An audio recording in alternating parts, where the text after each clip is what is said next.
On n'y va pas pour l'appuyer, on y va pour savoir ce qui va se passer. Parce que c'est notre territoire.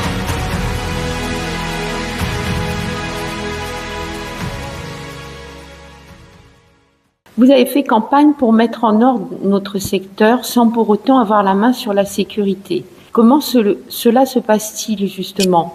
Alors, très simplement, et bien sûr, nous n'avons pas de compétences de police, ça, tout le monde l'a compris. Je me rends à tous les groupements, tous les GPO, ce qu'on appelle toutes les semaines, du 9e et du 10e. Je rencontre les commissaires de police aussi, du 9e et du 10e. Je vais d'ailleurs faire une sortie prochainement avec la BAC la nuit.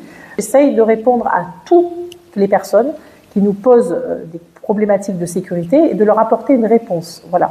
Que les habitants aussi me fassent remonter en mairie de secteur, c'est important aussi, parce que parfois comme ça permet d'avoir une trace et de savoir un petit peu. Et à ce moment-là, moi, je fais également remonter auprès des services de police.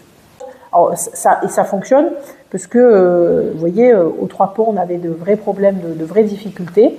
Et puis, mon adjoint Blaise Rosato et moi-même, nous avons fait remonter ces difficultés au GPO, au commissariat du 10e.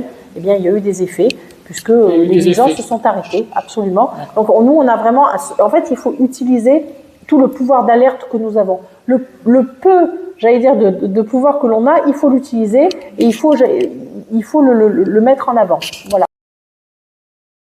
Nous avons dans notre secteur, Madame Belz, des habitants qui sont harcelés par les rodéos. Je pense à Vaufrèges. D'autres qui ne peuvent plus circuler. Je pense aux Cabots et aux Redons. D'autres qui voient leur cité tomber, comme à Saint-Is. D'autres qui se battent pour préserver des poumons verts et respirer. Vous suscitez concrètement des attentes énormes. Pour ce qui est des rodéos, il faut pouvoir les prendre en flagrant délit. Ce qu'il faut, et ce qu'il faut comme indiquer aux habitants, c'est qu'il faut absolument qu'ils appellent, alors, je sais que c'est compliqué, qu'ils appellent le 17. Pourquoi? Parce que tous ces appels sont pris en compte, même si le temps de réponse peut être long, mais les polices a une trace d'appel. S'il n'y a pas d'appel à la police considère que tout se passe bien. Vous voyez? Et donc ne va pas aller spécifiquement là. Donc j'ai fait remonter pour ces rodéos, il y en a à Valmante, il y en a sur Vaufrèges, il y en a à La Cayolle. Moi je dis aux habitants, appelez la police. Alors il va y avoir des rondes un petit peu plus régulières sur ces secteurs.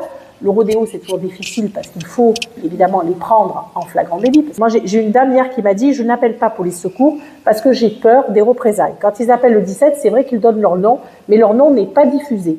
Je vais prendre un exemple et je ne vais pas citer sur des nuisances, par exemple, dans le 9e arrondissement, sur des nuisances sonores, etc., liées à des activités de bar. Vous voyez, comme il y a eu beaucoup d'appels aussi au 17, la police déclenche après, elle déclenche une enquête, elle déclenche, vous voyez, ils vont encore plus avant pour sécuriser les personnes. Voilà.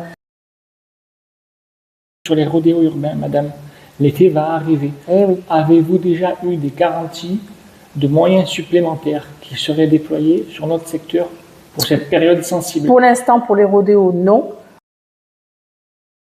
Vous me parliez aussi, je crois, après, de l'environnement. Évidemment, il faut le préserver autant que faire se peut. Après, moi, je ne suis pas... Vous savez, il y a eu des bétonnages de fait, il y a eu des choses qui ont été faites. Maintenant, je fais une petite parenthèse là encore sur le Bois-Urbain Sud. Le vin est tiré, il faut le boire.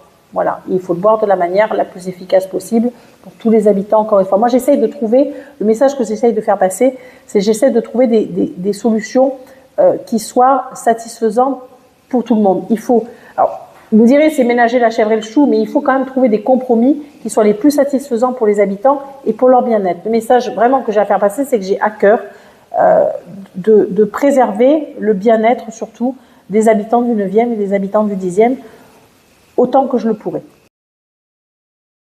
Saint-Is est un point de deal qui s'est beaucoup amélioré, parce qu'il y a eu beaucoup de passages et de pilonnage par la BST. Aujourd'hui, les gros points d'attention, c'est sur Benza et la Sauvagère. Voilà, Benza qui est en train d'exploser, qui devient le premier réseau de deal, quasiment des plus gros réseaux du secteur, voire à Marseille, qui est très important. Alors, c'est pas comme les quartiers nord, mais ça devient très important. Il y a de sacrées nuisances.